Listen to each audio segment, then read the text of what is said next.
I think Steve. I think Steve has very hardline principles, and he's someone that has experienced so much success that I think the Warriors fan base, myself included, has kind of like wanted some more flexibility. But you got to understand from his perspective, when you've won as much as he did, you have set principles, you've seen them succeed. There's no way you're not going to change from that.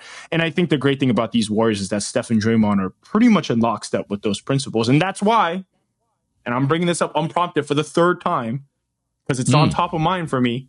This is why Kuminga doesn't play. Because like everything he has Carthage must be destroyed, and this is why Kuminga cannot play. Does not play is probably better. But are you noticing that this is a drum beat I'm seeing in a lot of places? I'm seeing Bill Simmons, Kirk Goldsberry, they were talking about the need for more Kuminga against these athletic Houston Rockets. I think Colin Cowherd, all the friends of House of Strauss are talking about sometimes you need Jonathan Kuminga. They're talking about more Kuminga. They might be right, Andy. They might be right. I actually agree. I do. Interesting. What you're going back on your own? I don't agree. No, I'm a no. If they were going against the Clippers, you could talk me into it because you need a body to throw at Kawhi. But the Rockets team, I think there's this calculus of they're athletic, so you need Kuminga to be athletic. I just think you need to play smarter and hit more threes. I think that's a good option. I think I don't enjoy watching them, but I think the Rockets are a good matchup for them because Rockets aren't like, I think the Clippers are a bad matchup for them because the Clippers are really smart. So they'd be able to they pick on them on defense, especially the ISOs or backdoors, and then they would just strip him every time he drives the ball. Houston's not a smart team, not a dumb team. I'm not saying they're a dumb team, but like they're not. They're just a team. They're running up and down the court. They're young. They have no experience. To me, like that actually makes it a better matchup for Kuminga. Now it wouldn't surprise. Like he's going to play game one, no doubt in my mind. He'll play, maybe 8 minutes in the first half. Maybe another 8 in the second half, maybe not. But I just, if you ask me, is he going to play game 2, game 3? I don't know. It just wouldn't surprise me if he does. Wouldn't surprise me if he doesn't. So I do think the amount of airspace that the topic has gotten, me maybe being a part of it right now, because I've brought it up so many times on this pod already, and we haven't even talked about the actual Warriors, is the actual problem. Because he doesn't, the amount of time everyone spends talking about it is not. He's not an important enough player to be an important conversation. We don't spend this time on Guy Santos when his minutes yo-yo up and down. A lot of it is based on draft status, draftism, the opposite direction, and what he thinks of himself, I think, informs the discussion. I don't know. I have this mental image of him against the Rockets, driving into the lane, getting a little panicky, throwing the ball out, and it just getting snatched by Amen Thompson or whoever else. That's my mental image of what might happen. But I think it's a good sign for them that they've shown a willingness to minimize him if they need to minimize him, to just take him out if they need to take him out. It's one of the reasons why I think I remain more bullish on the Warriors than at least the sports media consensus. Not necessarily the betting public, though. People are saying that it's minus 175 right now, Warriors, that there's this big rift between, I guess, the standings and how people are betting this, and maybe even I kind of can't tell where the media is at on this. The media right now, it's like they want to be on the Rockets to show that they're savvy and that they can see through what the dumb casual fan would do, but they don't quite have the courage for the most part to just stake it out and pick Rockets in 6. That's what I'm noticing. We'll see if over the next few days some people are actually going to get there. Because you can't.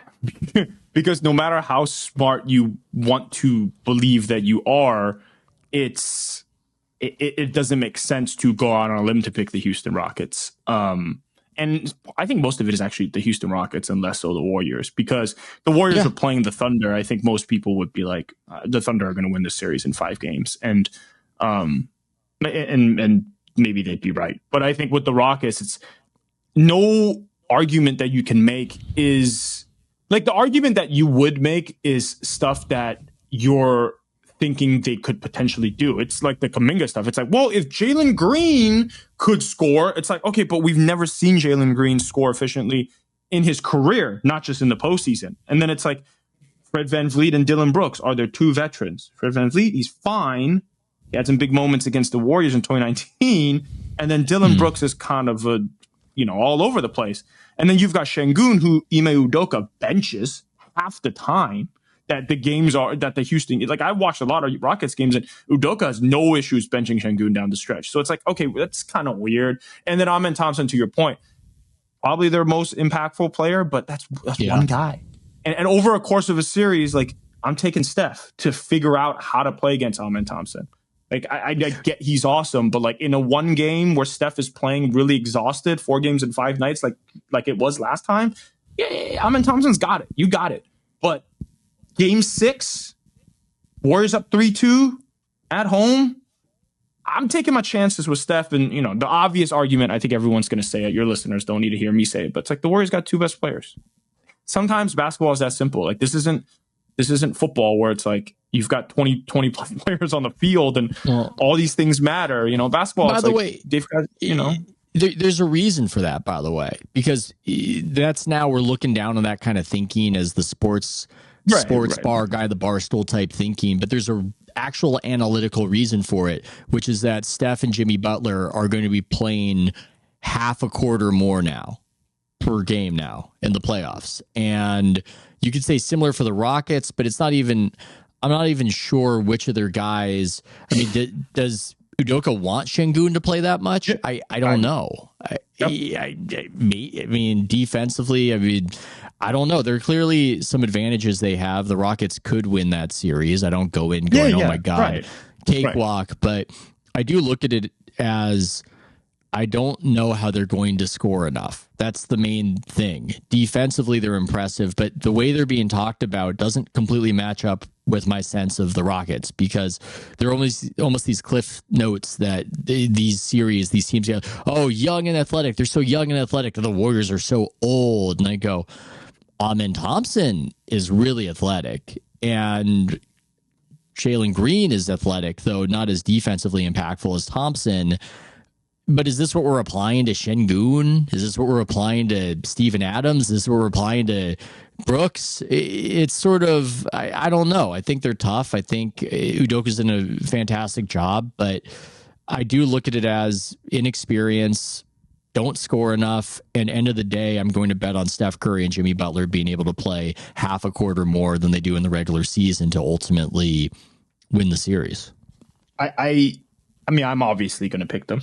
No surprise. But I do think like one thing that's a little bit different, because you got to think about this Warriors team is constructed a little bit differently than all the other old ones. Because if we go back in time, the dynasty teams were constructed around elite shooting from the 2 guards and then generational defender. But they also had a bunch of great like switchy defenders around those guys, Iguodala, Livingston, etc., Harrison Barnes even.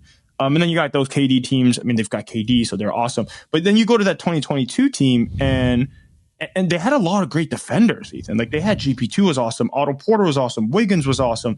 And then they had Jordan Poole and Clay do just enough offensively to get them over the top. That 22 team would beat this Houston team for sure.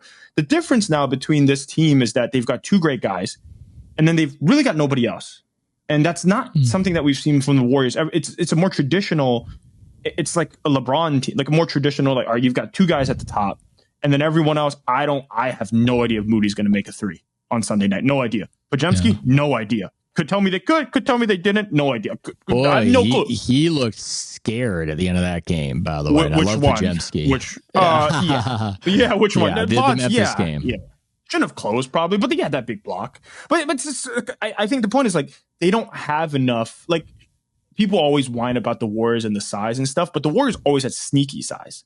Like if you put Draymond, Otto Porter, Wiggins, that's a decently sized. But now you've got Draymond, Jimmy Butler, and then Moody at the 3, but Moody's playing point of attack defense. So that's actually really small. And so they've gotten out rebounded by the Clippers. They've gotten out rebounded by Memphis. I think that's an issue.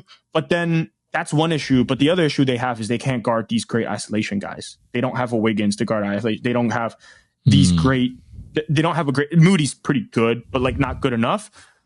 But Houston doesn't have a guy that will make you pay for it. So I think that's the difference. Is that they might be able to rebound, but Van Vliet's gonna take you back to your 2019 PTSD. You talk like is that. Is he going to have another kid? Yeah, is he going to have another? Like if Jalen Green beats you, Jalen Green beats you. You know what I mean? Like if Fred Van Vliet beats you, yeah, that's what happened last time they played. I think Jalen Green beat him, and maybe that will happen a couple times. But my perspective on the NBA now, I almost think people react too much off one game, especially now, because the sport is so high variance. There are so many threes being shot. People are going, oh my God, I don't trust the Warriors. They barely beat the Grizzlies. Morant, the ankle. And it's like, I don't trust them at all in any individual game. I don't trust the Warriors in any individual game, but I don't know if I trust any team right now in any individual game. If the Grizzlies missed a few more threes and you're going, oh yeah, it's a solid 11-point victory, your perspective has changed. If they make a few more, then the season's over. I mean, but the point of a playoff series is that these things tend to even out. And so the mentality should be, when you stack it all together over the course of a series, what's it going to be versus coming to these conclusions and, these wild sort of swings where a week or so ago, it was this team, they're contenders, and then it's no, the dynasty's over, whether or not it's even a dynasty or how you could call it that when the dynasty takes 2 years off to recalibrate. I don't know. It's a different conversation, but yeah, you could call me a homer. I just find myself more bullish on this team. I sometimes wonder why they struggle to close teams out.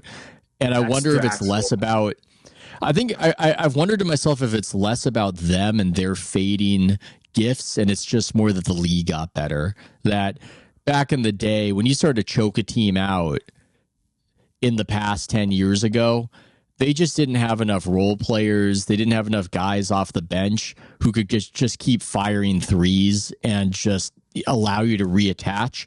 Now, just guys barely in the league display a level of professionalism that's almost astounding to me.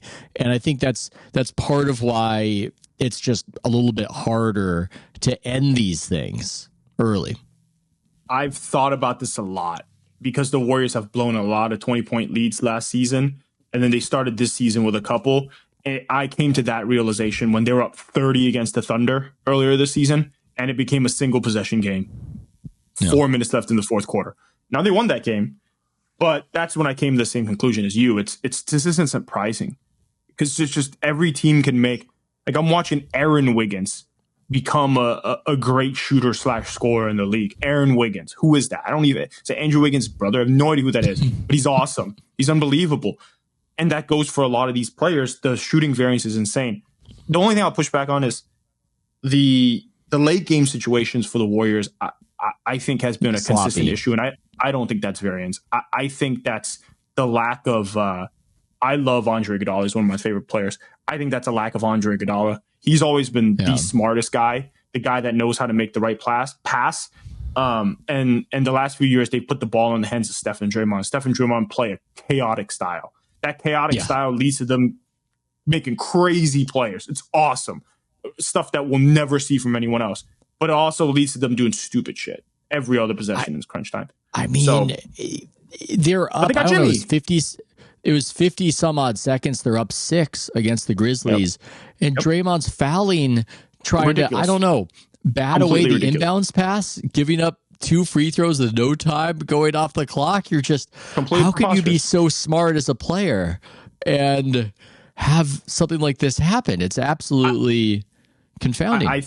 I think it's the lack of higher IQ guys behind. I'm not saying those guys carried them, but I am saying and Steve has brought it up before where he's like Andre bails us out a lot because he's the smartest guy that comes from that. And now that's where the Jimmy Butler stuff comes in.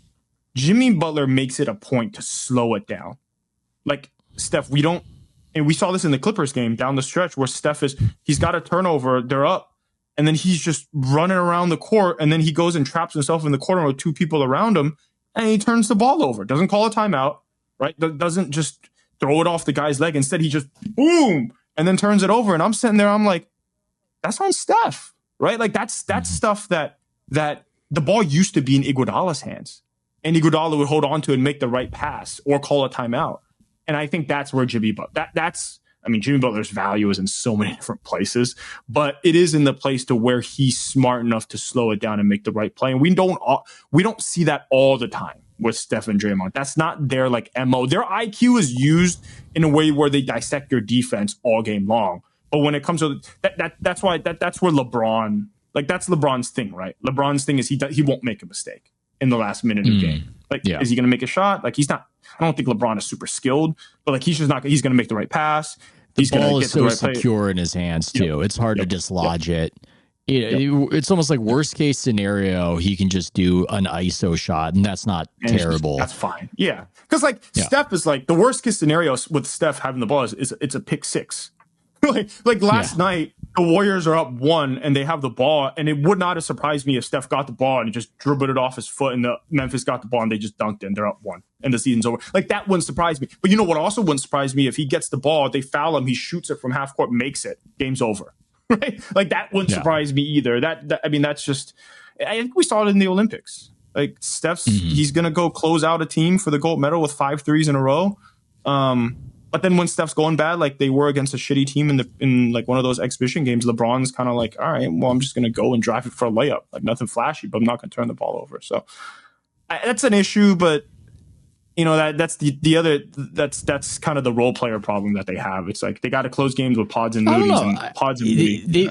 They've got a funny kind of depth where I feel as though they've got an abundance of pretty average players. That's how I feel about it. It's almost like this is overgeneralizing, but it's like the other guys, they're all average. And that means that you can't trust any of them, and you could almost trust all of them in a weird way. It's like you can't trust any of them in any specific game, but you can trust all of them to produce an average value over a series of games, is how I feel about them. You don't know if Moody's going to hit 4 or 5 3-pointers, and you don't know if every single shot is going to be way back rim. And you can just apply that to effectively all those guys. They're all the same guy in a way. And they've got a dearth of terrible players. They don't have terrible players, but they also don't have role players that you would go, that guy is excellent. That guy is just going to be, I'm trying to think of who would even be such a guy. There have to be examples, like a Sean Livingston. They don't have a guy like that.